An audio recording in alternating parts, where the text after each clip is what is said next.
Just like that, as if by magic, we are now in studio at Newsstand Studios at Rockefeller Center in New York City, center of the universe. What a time to be alive. And I have three of this season's brightest Broadway leading ladies sitting here in the flesh next to me. So let's say hello to them in person. First off, we've got Mary Kate Morrissey, who is starring as Elphaba in Wicked. Sure am. How does that feel to hear that this is your life? Feels amazing. Sure. Best job ever. It's also like I get to be the Elphaba when the movie comes out.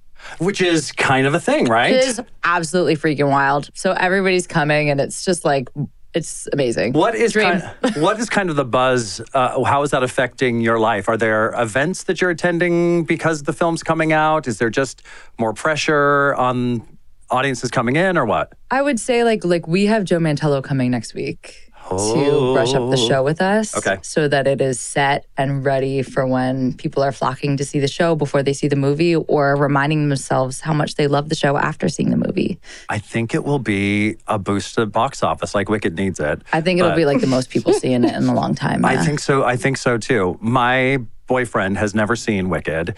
And because the 20th anniversary, we came to the party, but we couldn't get back from LA in time to see the show that night, which was And he never saw you in the show either. Well, no, because Yeah, we would have been just children. But he really wants to see the show before he goes to see the film. You gotta come. So we'll be there at some point to do what everyone else is going to be doing. Glad you're here. Also, currently starring as Anne Boleyn in 6 on Broadway. Storm Lever is here. Hello. Hi, Storm. Back on Broadway after your debut was Summer, was it not? Yes, it was. Duckling Donna. Still being a pop star, still doing the same old little song and dance. Is there something to that? Do you feel like this is a path for you, pop stardom? When I was younger, I had a moment when I was trying to decide if I wanted to go into pop music or if I wanted to go into theater. Okay. And before I committed to theater and going to college for it, I actually auditioned and was on American Idol for a stint and quit the show to take my ACT to go to college. Oh. And so it was really, I made a choice of like, in the pop world, you have to kind of pick how you want to market yourself and pick that one lane, and that felt very limiting. Whereas in theater, you could play all different aspects of yourself and touch on so many different characters.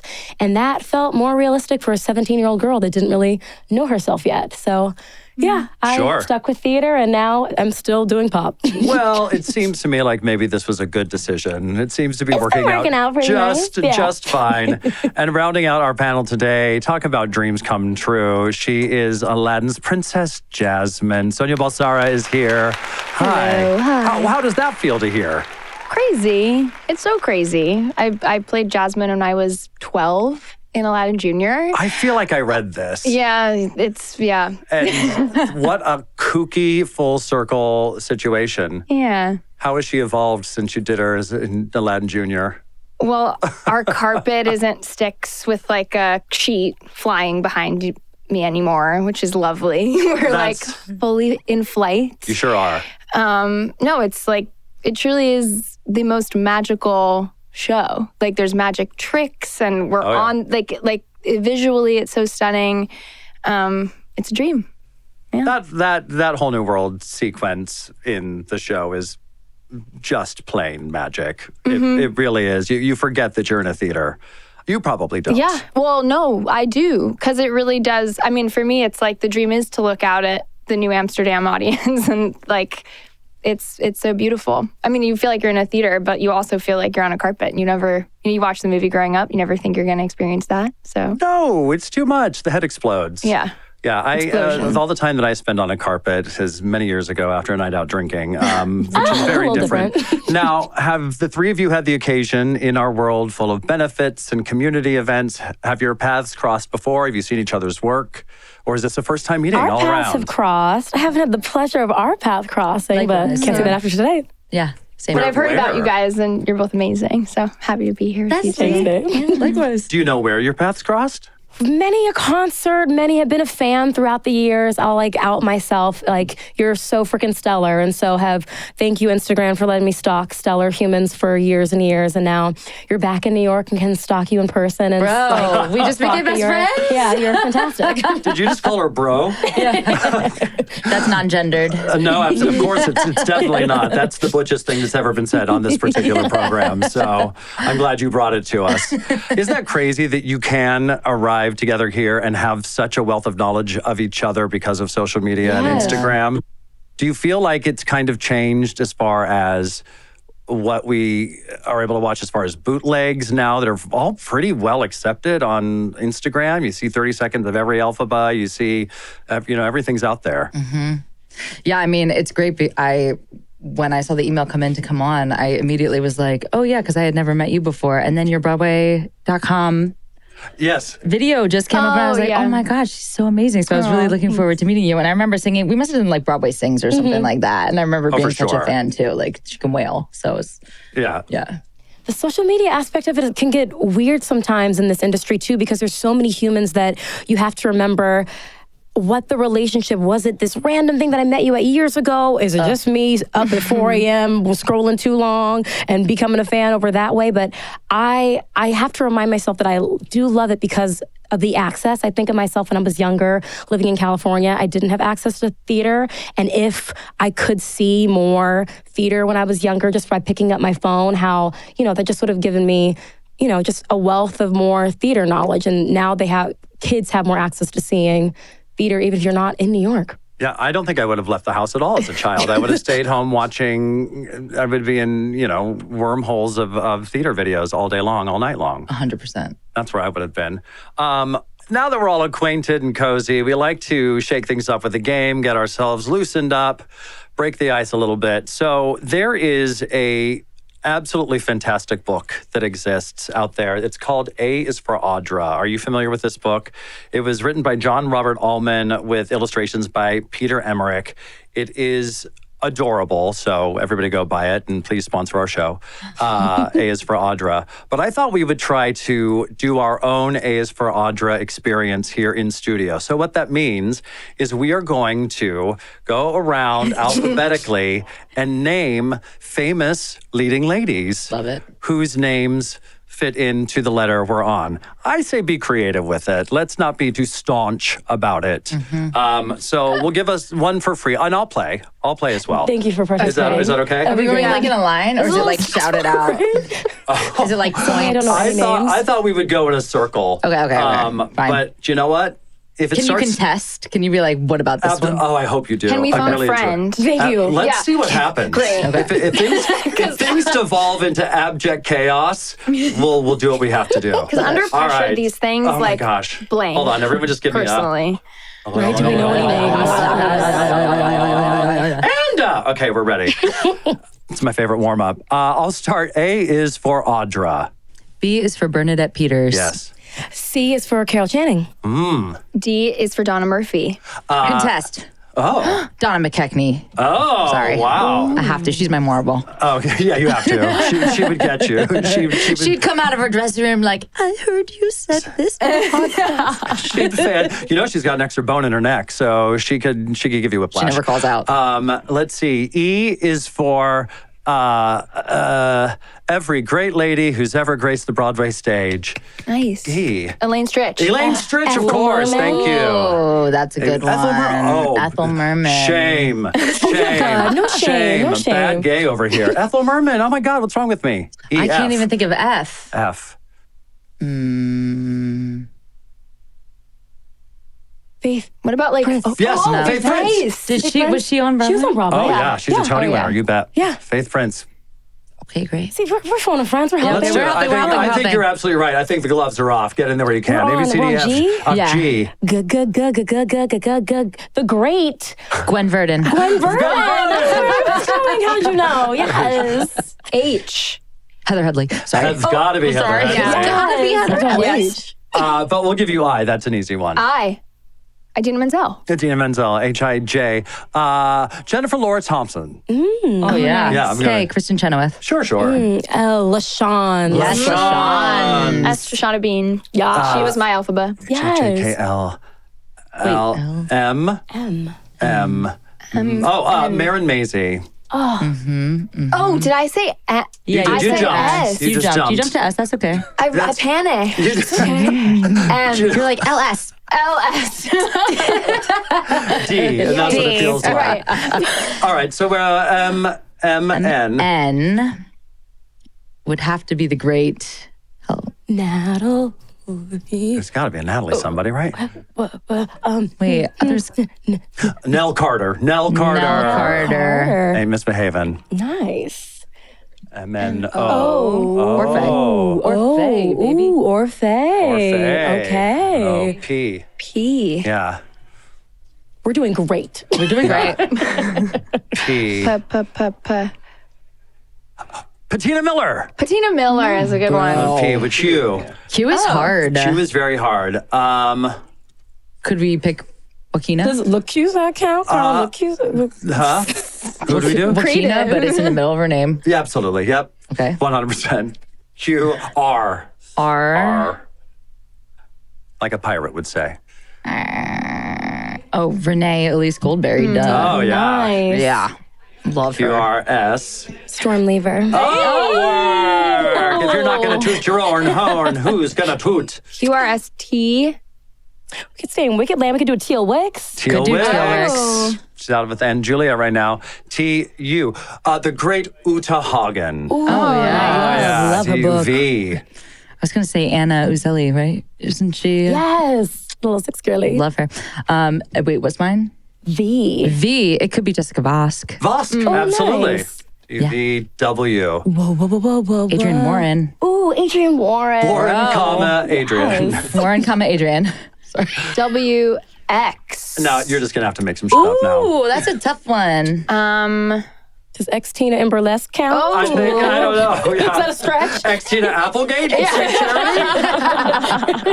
Did we accept that? Sure. Yes. Sure. X. Why?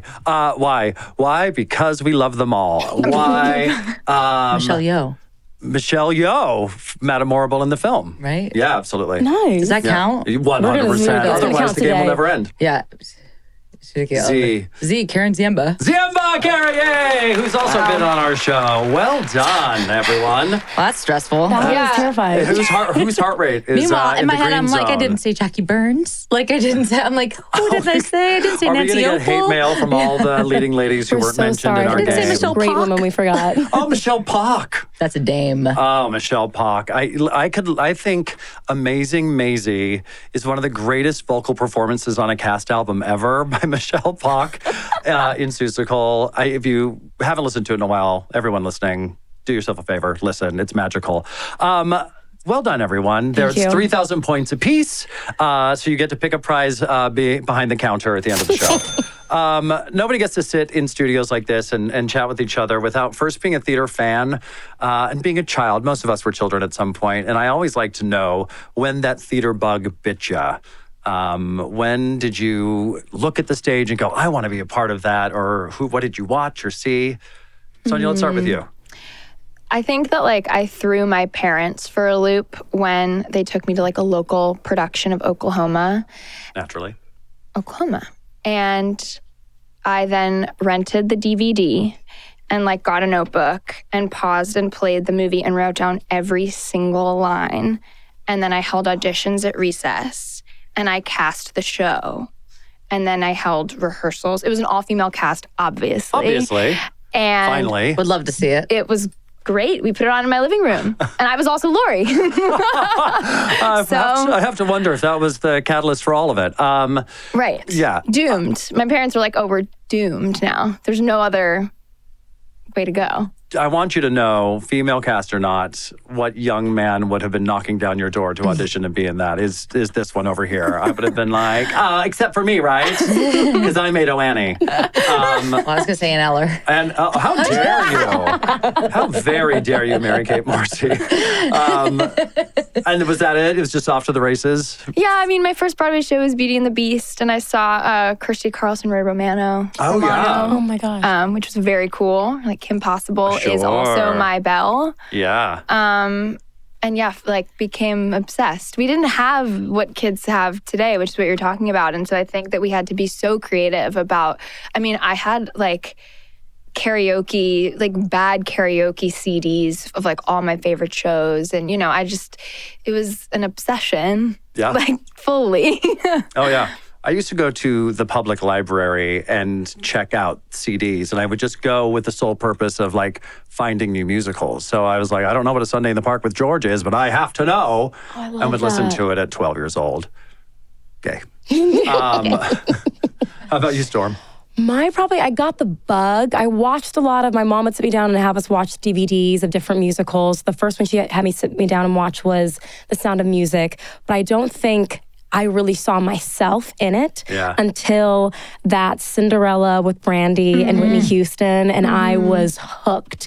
Finally, this little raspy little singer, little alto queen was in a classical role, and I said, wait a minute, if Pop Diva can do it, maybe I can do it. And I was hooked. I went around the house singing the songs. I was constantly in my own little corner, in my own little chair. I was playing make-believe. I was, that annoying child. Did you do shows in high school, junior high? Oh, I did shows since, I was like dancing since I was 3 and like in voice since I was 7. But my first show, we did You're a Good Man, Charlie Brown at school. Classic.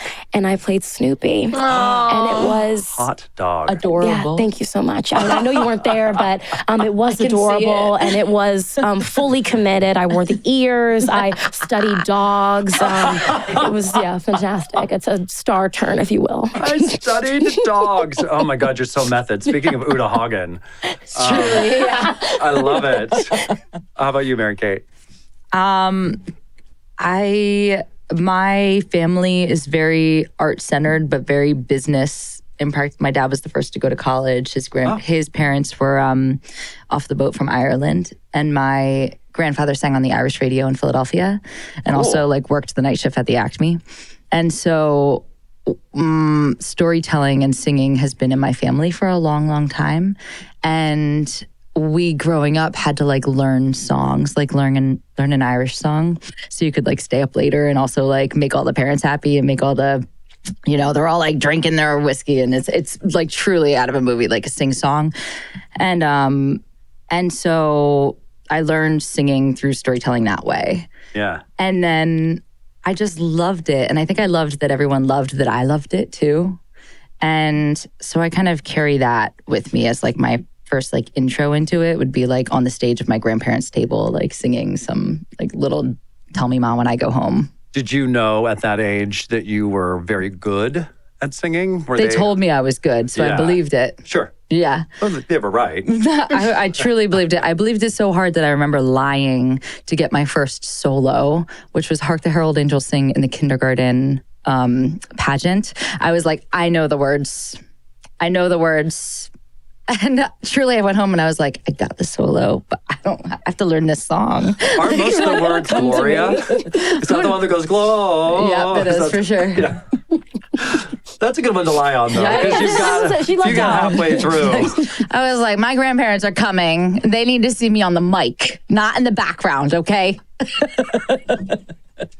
Did you, Storm, I heard you mention that you went to college for theater. Did everybody else study in college? Yeah. Where'd you go, Sonya? I went to NYU. Hot. I went to Syracuse. Oh, great. Or go Orange. University of Michigan. Uh-huh. Yeah. Well, there it is. That's a pretty well-rounded theater education right there. And did you come to New York City right after your college education, or how did that track for you? Before I moved to New York, I spent the summer before we all graduated in New York to test out the city and was properly traumatized by New York City and spent all of senior year being like, what are we doing? Why are we all choosing to move to this land of rats and urine? And now, of course, I have a community. We're doing a lot better. We found parks. We found coffee shops and lovely people. And the rats are our friends now. So we've come a long way. But yes.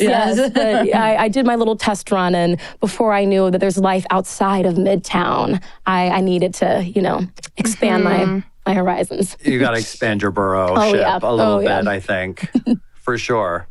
How about you, Sonya? I was born here. You were born in New York. Yeah, and I lived here till I was 5. So I was a little Brooklyn girl until I was 5, and I grew up in the Bay Area. And then I came here for college. Same. So, Bay Area girl. Wait, really? So it doesn't really apply Wait, to we're you. in the Bay Area. From Concord, California. Oh, yeah. I'm from Berkeley. Oh, hey, that's awesome. Yeah. Hey, Are those places close to one another? Very, yeah. Actually know Concord. I know Berkeley really, really well.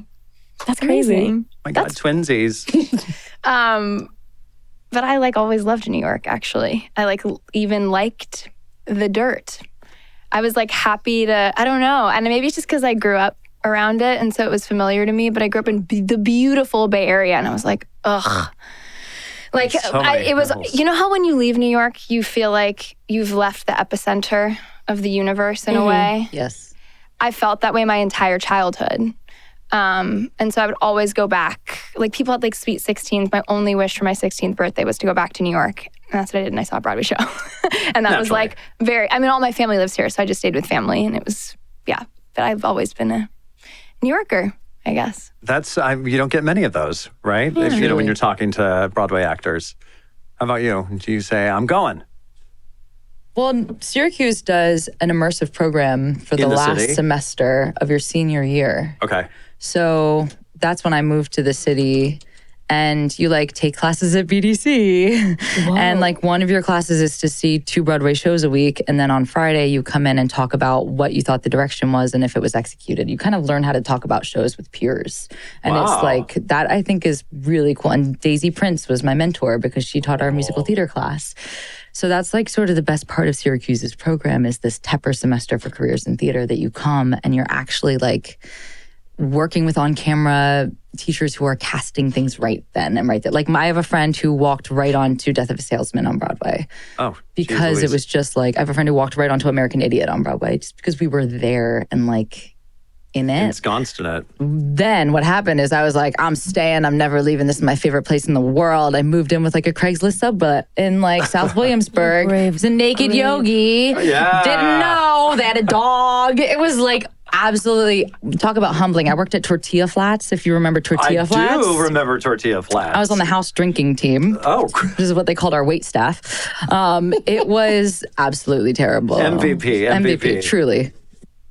That's hilarious. Tortilla Flats. Thanks for taking me back to some things that for sure. That we no really one just remembers. skipped over the naked yoga, did we? We really just let that let pass. that one slide. You just walk out. You want to get your coffee. He's in a headstand. I'm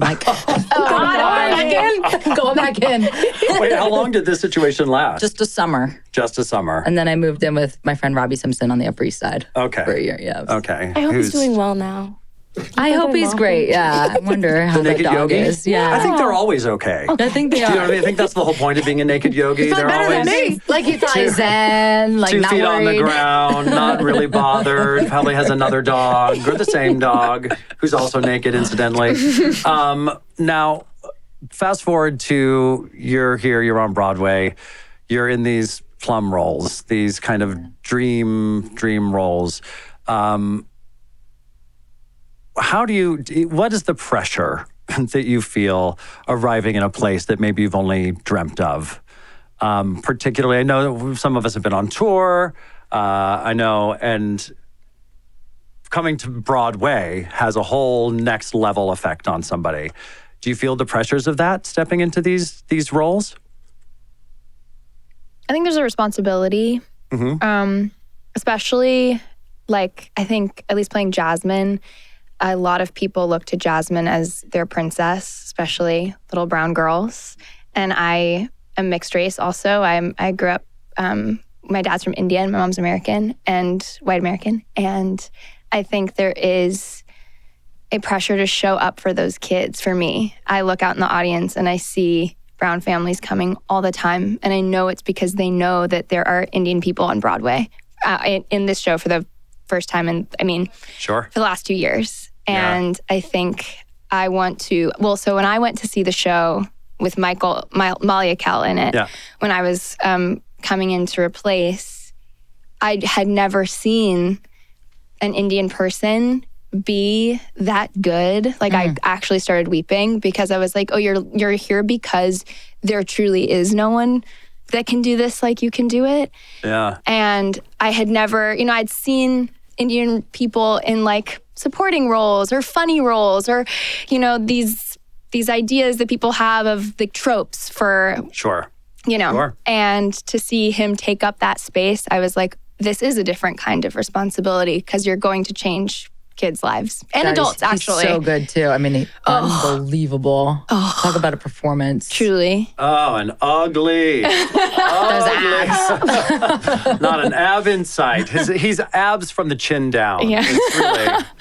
Yeah, and so I really felt that, and I felt that I knew that I could be that for someone else too. So that's for me where the pressure kind of that direct feedback? Have you had young ladies at the stage door get to say things? How special is that? That's just it's very, unreal. Very cool. Yeah, especially I had one girl. She was young. She was maybe like 8 or 9, and she was like, she was like, I loved your power. Ooh. And that is a different kind of compliment, especially coming from a young person. Absolutely. And I think that speaks to the performance and the way the role's set up in the musical with the addition of the songs that she gets to sing. Totally. You get to sing.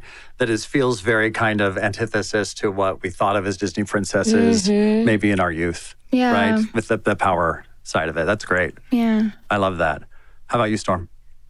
I feel a little spoiled in our show because a big aspect of the show that they talk about in 6 is there's a line in the show that says, you're one of a kind, no category. And it is truly a show that I'm proud to say practices what it preaches, where they're not casting the same archetype every single time.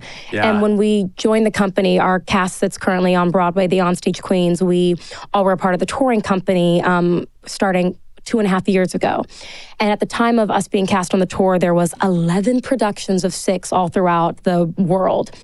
And you looked at all those cast lists, none of the women looked the same. None of the roles had a type. None of the different performances that you looked up were anywhere near the same. And so it really was giving you permission to find your own version of the role.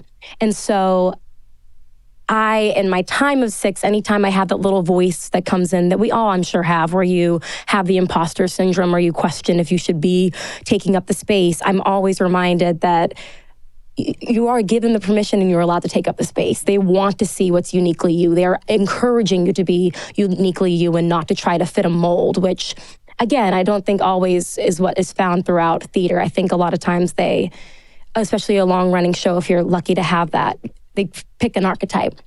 And that's not 6. And so, yeah, I've tried to relieve that pressure from myself of thinking of it in those terms. Yeah, well, I think that's great. Mary Kate. Yeah, I think that with Elphaba, you can lean into this black hole of pressure because people on the internet want one thing, and then your creatives want another thing, and then your Glinda needs another thing, and so you can be sort of swallowed up by the pressure, especially I feel like if you're starting from scratch. Like when I started, it was hard to fend that off. I've been with the show so long now and sort of like worked my way up and worked my way through all of that the only pressure I feel is the pressure I put on myself. Like I'm where I am because I earned it, because I worked my ass off for it, and because I'm giving them a 10 out of 10 show every night. And I'm playing Elphaba, like I'm not playing me. Yeah. You know what I mean? So I feel like right now, even with the movie and all that stuff, I keep reminding myself the only pressure is to do your show, and that's your job, and that's what you trained for, and that's what you worked for, and that's all you have to do. Yeah, absolutely. And be true to yourself in that. Yeah. 100%. Talk to me a little bit about chemistry on stage. when you're in a leading position, you have counterparts. You've got 5 of them, and you've got a Fiyero, and you've got a Glinda, and you've got an Aladdin, and tell me a little bit about finding chemistry with somebody that you are put together with, or maybe you've had multiple Glindas or multiple Six Girls. How important is chemistry? How do you find it? And I'll speak to Six, and this show, it's the entire show because it doesn't have a lot of other aspects to the show. There's not a grand set. There's not a grand anything around it. The music's epic and the performances are epic, but it really is just the 6 of us on stage. And so much of how the show goes is dependent on how we're all doing. And something I'm really grateful for that we established early on in us being together. And I think it's, again, why our group got to move from tour to now being on Broadway together is every day before the show, we check in with each other before we go on stage and we talk about where we're genuinely at.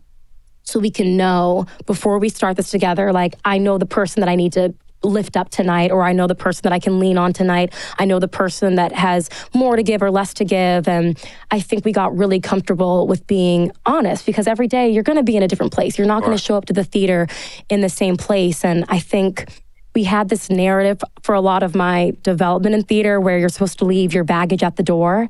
And that's often not times how humans work. A lot of times it's a part of us. It whether you acknowledge it or not, it resonates in your body. And if you're going to give an authentic performance, you want to be able to not let that baggage take over, but at least acknowledge where you're at so you can be present and be authentically present. And so I'm really grateful that this group of women, we have established that it's okay to admit when you need help and you need to lean on us. And so that's something that is very much a part of the chemistry and very much wavers every single day and helps you stay present in the show so you're never just clocking in and doing the same gig every day.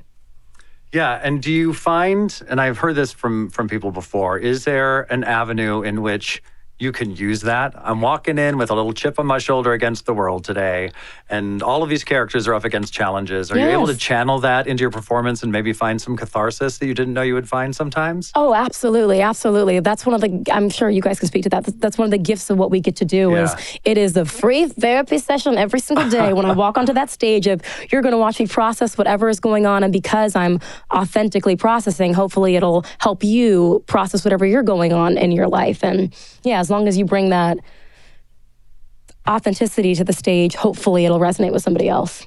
Yeah. Oh my God, that's so special. I know you're a pro, it's but so I feel balanced. like it's like such that. a wonderful outlook. My God, I like that kind of teamwork is so dime a dozen. Like that, you must have a really, really, that makes me want to cry. We're very spoiled. We clock that we're lucky. We clock it's rarity. We clock it's not the norm by any means. And it's also, you guys are in huge companies too. I'm sure it's harder when you're with so many different personalities, so many people that have such different demands in their jobs too, of what y'all are doing. The show that you carry is very different from the other people on the stage that also have incredible things to carry, but what it might take, it looks completely different. The time you have off stage looks completely different. You were talking about that you don't have an intermission. You don't get to sit back and have a moment to yourself. You're constantly surrounded by people and don't even have that moment to take in and check in with yourself. So I can't even imagine what that looks like versus a show that is so much about I have to lean on you or else it's not going to work. They're going to see that we're not together. So somehow we have to connect.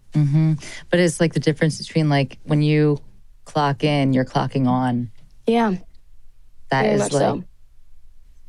And the sisterhood that you're talking about is so amazing.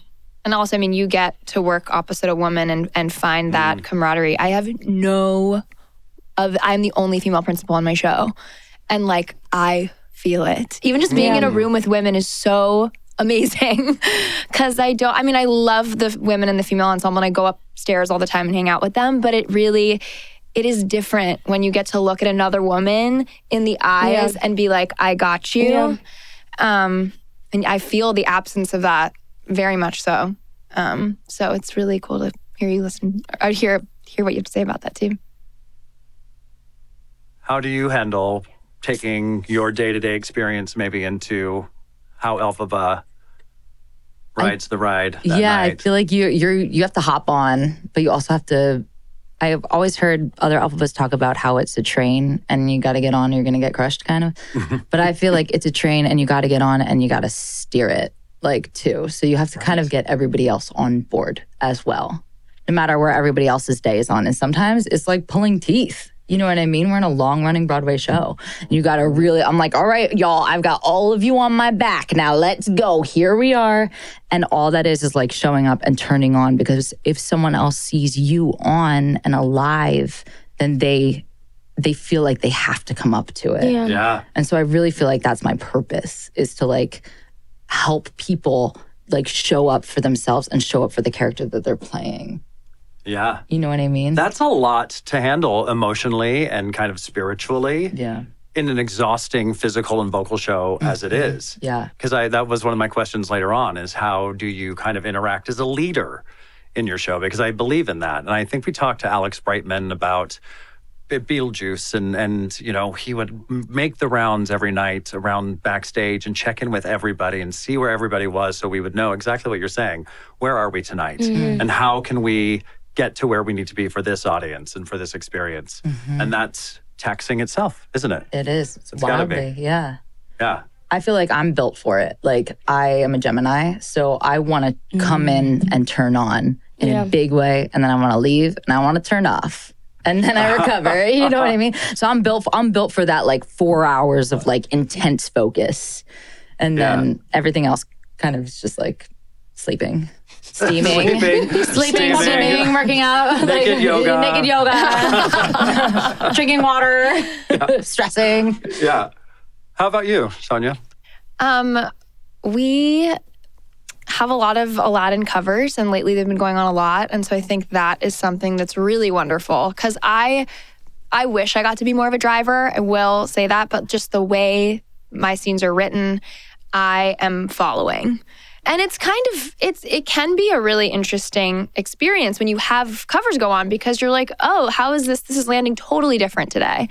And I think that is what's so beautiful about what we get to do, is every day you're getting a slightly different show. Like you said, you're bringing your day with you, but you know, it can be monotonous. And certain actors get onto this like record player of the show, like the show becomes a song.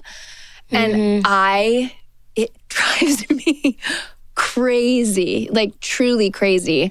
So I'm always kind of trying to play.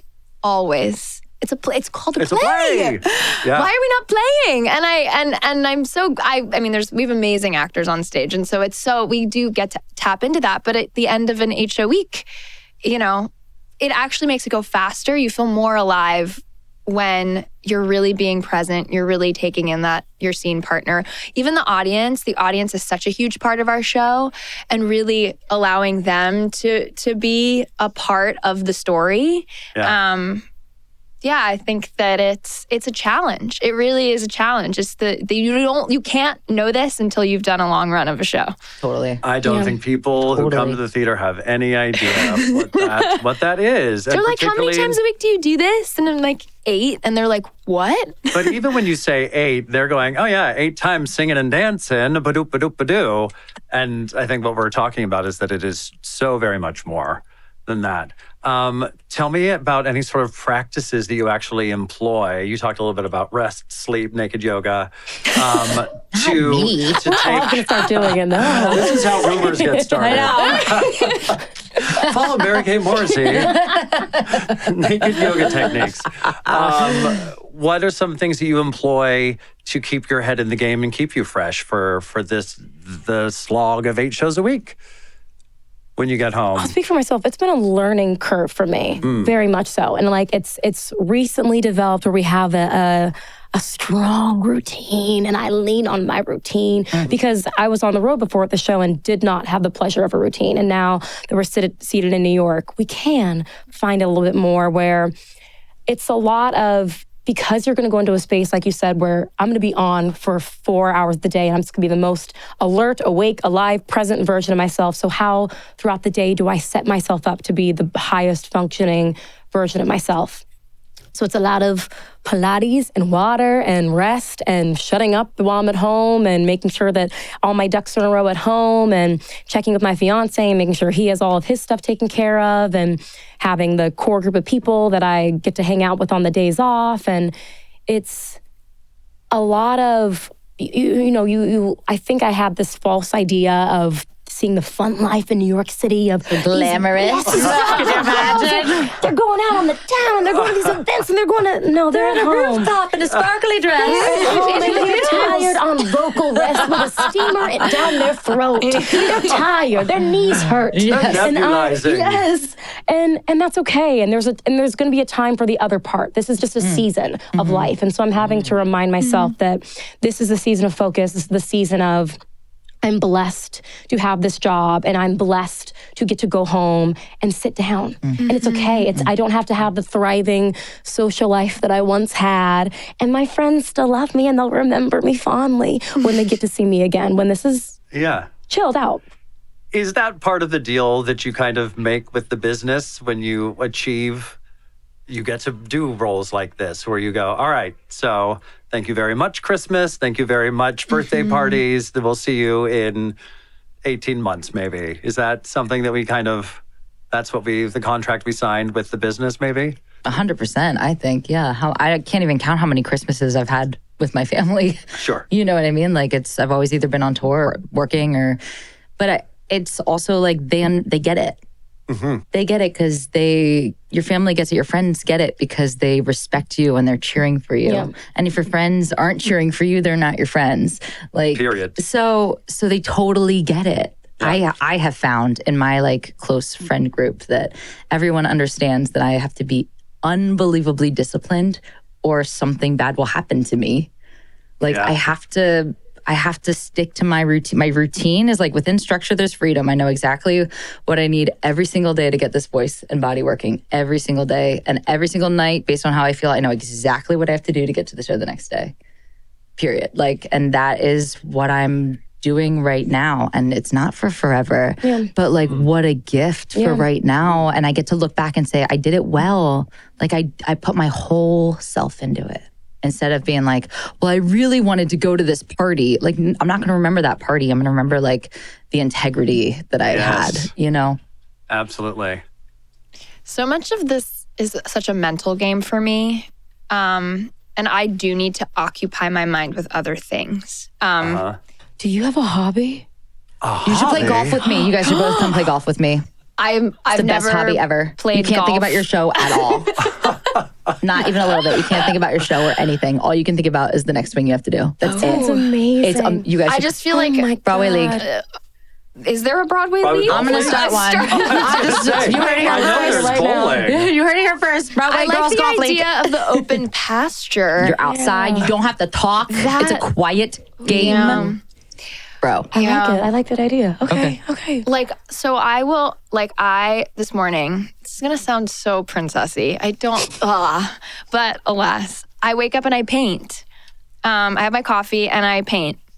And I try to do something just even from my brain. Sometimes it's based on a picture that I took or something like that. But it truly, because I think especially when your art becomes your job, you need, I just need something artistic to do that is just for me. And I can't just sing for 2 hours because you'll be busted later. Yeah. Maybe, you can, if you have to, sometimes you have to, you can make it work. But and then once in a while, it might even be worth being oh, my show is not as crystal clear as it could be because I had to be joyous for myself. But I'm also a volunteer at Read 718, which is a literacy tutoring program for kids after school. And I am in a French class, and I date you have a life. Free time, brother. Yeah. Well, I love it. What time do you wake up? I woke up at 8. Okay. But I go to bed, honestly, as soon as I get home. Yeah. I do your not body's stay. not vibrating? You don't have to do a dance routine in front of the mirror I live with a muggle. Oh, I live with a muggle too, but my muggle wakes up at 6 a.m. So it's so does mine, but I'm out. You won't catch me until 11. I get home at 10:05. And you're in bed by? I can get in bed by 11:30. Oh my God, that's crazy. That's amazing. I get home, I have a little snack, I have my I'm gonna tea. come over. I'm gonna learn from you and take some notes. Yeah, you should write a book on that. That's amazing. It's also really quiet in Brooklyn. I live in Brooklyn too. But where do you live in Brooklyn? Dumbo? It's so loud in Dumbo. Not in my apartment. That train. Here, that's Loud in here. That's where that's the the noise thing, in really here. I live by the counts. water. I don't live by the train. Oh, Yeah. that's lovely. Oh, it's amazing. Oh my gosh. Location. Yes. What time do you get to bed? I mean, because I live with a Muggle too, and he has to get up and he's on calls with Hong Kong or whatever he does. And it's like, I have to sleep or I won't be able to do the show. Yeah. So I'm just in a season of knocking myself out at night. And I probably go to sleep at, if I'm lucky, 1:30, Okay. which feels like early to me. You know what I mean? That feels like early. If I wasn't sleeping with a Muggle, if I didn't have a Muggle next to me, it would be 3 or 4. Like when I was on tour, I'd be like, oh, it's 4 a.m. Whatever. Like, it doesn't matter. What time do you crash, Storm? In my defense, First of all, no one's accusing you. it's a higher show. We're singing and dancing for 90 minutes. I got some adrenaline going. So I get home. Your show is short. The show is short, which also you would think I would get to bed earlier. But no. So I get home and I cook and I do a little dance and I'm up and active and I try to tuck in around midnight, but I don't think my eyes close until 2, 3 a.m. Yeah. And it's all of those like, oh, I need to handle this, I need to do that. Let me take down these notes. Let me just contemplate that argument I had in 3rd grade. Like all the important stuff that I have to get done. But I bet if I woke up at 8, I started painting. I hate myself. Don't you dare. No, but that's a beautiful part of like, It is. you found this balance in your artistry. You get to do all these things outside of like, yes, your job is to be a princess, but also in life, you're like feeding the artist in other ways. That's beautiful. That's amazing. I can't, the brain won't work if I'm not, Yeah. But also because I wake up early, I'm exhausted. I can't, can't keep my eyes open at night. Yeah. So I did sort of start out this way. I went to Broadway bowling a couple weeks ago. Absolutely not. And I was because when I started, I went. Yeah. But you get home at 3 a.m. Yeah. I know. It's crazy. Because that doesn't actually start till 11:30, right? 11:15, yes. Yeah. It's horrible. It's a Broadway late night. bowling. Broadway golf will be in the morning. 6 a.m. Morning-ish. tea time. No. On a Monday, we'll have a 2 o'clock tea time. We'll play from 2 to 6 and everyone can go home. No one's speaking to each other. No one is speaking. the entire time. We'll have an interpreter. Everyone just shares their morning painting. We all nod in approval. I'll be calling you up for a logo. We start Just swinging. us painting you green. Just you green for the day. Yes, Wait, exactly. you don't paint yourself, right? No. There's a makeup artist. Because I'm that could be soothing. But sure. Maybe not. Maybe it could be. Yeah. That takes a village. Yeah, it takes a village. That takes a village. I'm glad you brought up the getting greener through the show. I don't think a lot of people know that. No, people think that I'm hanging at intermission. I'm like, I don't get a break. I asked for 2 minutes by myself, and they generously said yes. I have 2 minutes in the bathroom with the door closed, and then I come out and we're back on. What are you doing in the bathroom? I'm literally Screaming at the resetting my mirror? larynx. I'm resetting my larynx. I'm texting my husband or I'm texting my mom or I'm sending a selfie from the toilet. That's what I'm doing. 2 minutes. What did you do before? Just for diapers and what? No, well, I mean, Before they gave you the 2 minutes. Well, you could pee, but I need the extra 2 gotcha. minutes to, I just need Take a by breath. myself. That's fair. I just need a second by myself before I return.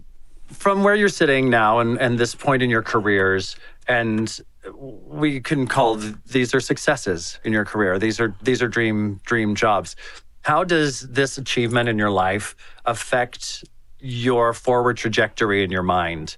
Is it changed the way that you go, oh, from here I would like to do this, or maybe I will be discerning about what I look at the next time? Or how's that changed your focus of, all right, how do I craft and cultivate this experience where we know we only have so much control, right?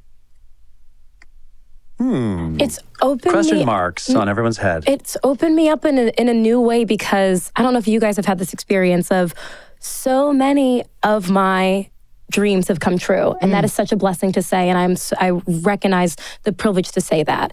And so I've been trying to expand outside of, what are my dreams outside of this job? For so long, every time I looked at 11:11, made a wish and closed my eyes and wished on one of those little flowers, I would wish something that was related to my job. And so much of my success was based off of what I was doing at work. And I think being in a season where I can actively say I'm living a dream, I've tried to spend more time being intentional about, what do I want outside of this? I'm so blessed for this to be my life, but I don't want to just be this artist. Do I want to be a painter? Do I want to be a golfer? Like, what are just things outside of this? Because I spent so long where this was the only focus. How do I, ask myself what those dreams are? So I've been talking to my fiance about our wedding and our life outside of, just what our life looks like for the rest of our lives. And it's been really exciting to, it's not limiting to think of just this career, but to acknowledge that to be a full artist, it means to be a full person and not to neglect the person. I'm snapping for that. I think that's so very true. I just finished Just Kids by Patti Smith. Oh my God, that's my favorite book in the whole world. Like, teaches you so much about love, right? I don't know. Love, what is it art. about? Oh my gosh, it's the life of Patti Smith and Robert Mapplethorpe. And they're like each other's muses, and they just, like, the universe kept bringing them back together. And it is a love story. It's an artist, like, it is the explosion of art all around them in New York in the 70s. Like, it's amazing. They're like in a dive bar with Warhol. Like, it's truly. She had an affair with Sam Shepard. Like, it's crazy. That's cool. And their life is their art. In addition to their art being their life, it's one and the same.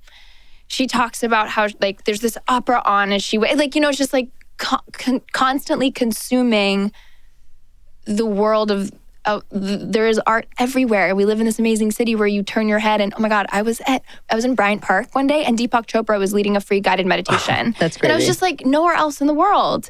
And so I think that is so much of, like, it's about, like, letting yourself be open to all of that. And as far as, like, next steps, it's like, there's a million endless dreams, I think, but it is crazy to be, like, to accept the fact that you got a major one done. I'm always thinking about future Sonya, and I'm like, oh my God, like, she needs to do this, and we need to do this right now so that future Sonya can have all these things, so we can do everything and do it all. And I'm like, but I am future Sonya also, because past Sonya did so much to be here, so I, like, should enjoy some of that too.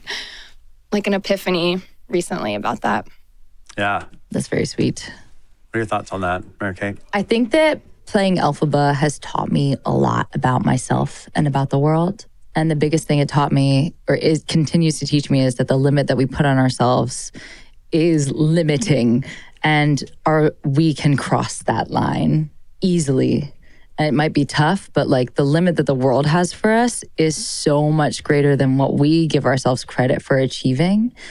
And so I think that by playing this role, I'm like, wow, I actually can't wait for what's next, because I don't even think I can dream it. Like, I thought I was dreaming big when I was dreaming about playing Elphaba on Broadway. Like, I thought that was, like, the big dream. And if that's not the big dream and that's where my limit was, like, what is coming for me? Like, I don't even know. So I feel excited about that. The ha-ha about this biz, too. You can't really plot it out at all, can you? Because it's going to be what you never expected. Can I put you guys through a quick lightning round? Yeah, sure. As we start wrapping things up here. Favorite moment in the show to perform? Sonya. I love when I throw the cactus. I throw an apple and I throw a cactus in the span of, like, 10 seconds, and it's always my favorite. I love that. I feel like that needs to be like I was going to say euphemism, but that's not the right word. It needs to be like a saying that we do, like, toss the cactus. Yeah, she really threw the cactus on that one. Favorite moment of the show, probably walking through the curtain every night when we start out the show in the fog, and it's just like a big bass line. You get to see the audience for the first time. When I know that I have the audience when I do down, and it's silent, and then it goes black, and there's a so, like, if people aren't clapping as I'm going up or anything like that, there's just this moment of the entire audience going, where minds are blown. Yeah. They start throwing things. It's like a release. Like a cactus. Who's your favorite singer of all time? Audra McDonald. Sure. Ooh, of all time? Sure. Oh my God. Whitney, today. Kelly Clarkson. I love Kelly Clarkson. Favorite musical of all time? Sunday in the Park with George. Cabaret. Yeah. Parade. Oh, delish. I know. Favorite cocktail to enjoy? Ooh. No one. Oh my God. I'm like, is it walking old fashioned? Is it a Negroni? Is it the Martina Ingas? I was going to say old fashioned. Probably a martini. It really depends on the setting. Sure. Yeah. Some place are Like if we're tropical, it's a pina colada. If we're home, it's going to be a glass of red wine. Sure. Okay, great. It changes. Roller coasters, fun or scary? Fun. Terrifying. Fun. Starbucks or Dunkin' Donuts? Neither. Gross. Starbucks. Butler. Who's Butler? Butler's I like Butler too. Is that a coffee joint? in Brooklyn. Oh, of course. So Brooklyn. Actually, there's one in NoHo too. Yeah? Yeah. Which is still pretty trendy. Still pretty trendy. If you could play any role that exists in the theater that you haven't played yet, what would it be? Oh God. Say this directly to the camera. Sally Bowles. Work. Yeah. I want to be her MC. Oh! Heck yes. I'll Sonya, just stay on with my old answer, which is Dot. Oh, that's Yeah. a good one. What's your favorite season or holiday? Ooh. Summer. Holiday. Twistmas. Yeah. Fall, Christmas. Summer. Holiday's hard because I think Thanksgiving starts Christmas. Oh, sure. Well, there's some people who think Christmas that Labor ends Day starts Christmas. Christmas. You know For what I me, mean? it's double digits in December. Is when Christmas starts? That's when Yeah. you do it? Well, if you go to a Dwayne Reed, Christmas starts October 1st. I know, you it's the worst. Dwayne Reed. And if you had $5 million appear in your bank account, what's the first thing you'd spend it on? Is there a crisis in the world? Always. No. Okay. No, like this is Hurricane purely- Milton is coming, y'all. No. This is perfectly selfish. Yeah. Oh. Yeah. Ooh. Oh, I'd You're put allowed it into to be. regional theater. Oh, Yeah, 100%. work. Yes. I think I'm going to have to get my parents a home. I think it's time they gave me so much. I think I have to get the parents a home. Yeah, I was gonna say house in the south of France. Oh, South France, yeah, Bordeaux, absolutely. perhaps. Yes. But everyone can come. Oh, yeah. Open door you so policy. much. It is. Oh my God! Everyone's Right invited. Don't say that to a thief. off, which is all of us listening. And what musical would the three of you star in together? It's a good question. Let's cast it now. Let's see. Well, we've got. I mean, if you want to play Cliff, Sonia, then we've got Cabaret do down Cabaret. in its Yeah. entirety. We've probably got hair with We definitely got a little hair in Dion, here. Sheila, and Chrissy. Absolutely. We got a little hair action. I could see us a little Skylar sister action. Oh my God, I would die! Right? If you ever cast a white girl as Angelica and it's not me, I swear to God. I'll lose my mind. That's dreaming big. Maybe that's technically the green great girl. unknown If you next look thing. closely, she's a green girl, so we can make it work. Yeah. Make it work, okay? Are you a Nessa or a Glinda? This is the question. Okay. Has this been the question I'm for? a Glinda, like you're a but people Glinda. see me as a Nessa. you an Interesting. Elphaba? I will never be in Wicked. I'm so happy for you. I'm probably like Flying Monkey number 72. But she's too short for Alfie. She's too alto for Glinda. Okay. So she's enthusiastic audience member number 7. Okay, great. So not Wicked. Let's keep thinking now. What about Hadestown? Could we do Hadestown? Oh, I like that. We could do a little Hadestown, you ready to see some Fate action? Yeah, I mean, Yeah. we could cast us as the Fates and we'll cover all the roles. Heck yes. There we go. Yeah. But Great. cast All me as right, Persephone. we've got a lot to produce coming up in the We can next be in in the all the next little shows. bit. Yeah, you heard us, okay? Now do heard what us. you've got to do. Yeah, listeners of this podcast. #1 rated podcast. Thank you all so much for being here and spending an hour chatting about all this. I think you're all remarkable. Say into the microphone where everybody can follow all of your adventures on the social medias. You can follow me at Mary Space SPACE Kate on TikTok and Instagram. Is the space There's like a space in my name, not a hyphen. Oh, do Yeah. you know? I always, knowing this handle of yours, I've always thought it was like you were just like Mary Mary Space K. I No, thought it it's was a just- play on like space cake. No, it enrages me when people misspell my name. Okay, got it. So Fair enough. At Stormlever. Simple, easy. Follow me on Instagram. Don't follow me home. And I'm at Sonya Balsara on Instagram and TikTok, occasionally TikTok. I'm too old for the TikTok. Thank you again so much, you guys. Get out there and have great shows. Thank you. Thank you.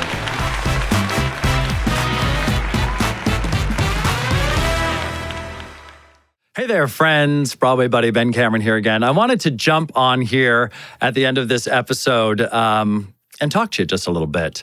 We all know this crazy business called show is full of change, and a lot of the shows that we love so much have premature closings. And it's looking right now that this might be our swan song here on the Broadway Cast. So I wanted to jump in here and say to all of you what an incredible experience it's been to be able to bring this show back this season for all of you. It has been such a joy to connect with the Broadway community again. As you all know by now, the Broadway community is my love. It's my lifeblood. And to get to share space and hear the stories and laugh with these incredible artists has been an absolute dream come true. And that dream is in thanks, large part, to all of you who are listening or watching wherever you are in the world. Whether you've been with us from the get-go many years ago, or if you found our show just this season, I want you to know how much it means to little 12-year-old Ben sitting in his living room in Orem, Utah, listening to his Phantom of the Opera cast album, just how absolutely thrilling this journey has been. This whole project began back in 2016, when some of you were just a twinkle in your parents' eyes, as an idea that I had for a Broadway-themed radio show. We made a demo in Southern California, just me, producer Danny, our good friend and early partner Rico. We made the magic happen. Fast forward 70 plus episodes, over 200 Broadway stars and artists letting their hair down and sharing their stories in such a unique and powerful way. Games, revelations, laughter. I will never forget. We used to have a segment in the show where we would have people call in about their community theater projects. At one point, we surprised Karen Ziemba and Tony Yazbek with a call in from Joel Gray. Billy Porter joined us in studio with Alex Brightman and Laura Bell Bundy, fresh off his costume fitting for Pose, which, as we all know, changed his life forever. And even the moment where my backpack was stolen off the streets outside of the Cheetah Rivera Awards on Broadway, and producer Danny had to chase down a hooligan and bring it back to safety. These are memories I will never, ever forget. The point being here is that it has been a privilege and a joy to share this with all of you. So we're hopeful that we come back with another season. But until then, I want to say a very sincere thank you to all of you who have joined us from the beginning. We'd love to hear your journey with our show as well. So if you would like to keep up with us, write to us, thebroadwaycast@gmail.com. Hit us up on social. Tell us what the show has meant to you. We would love to be a part of your world moving forward. As I always like to say, call me every 5 minutes. So I want you to go out there and keep doing what you're doing. Keep loving theater. Keep being part of this community. It means the world. And most importantly, remember, have a great show.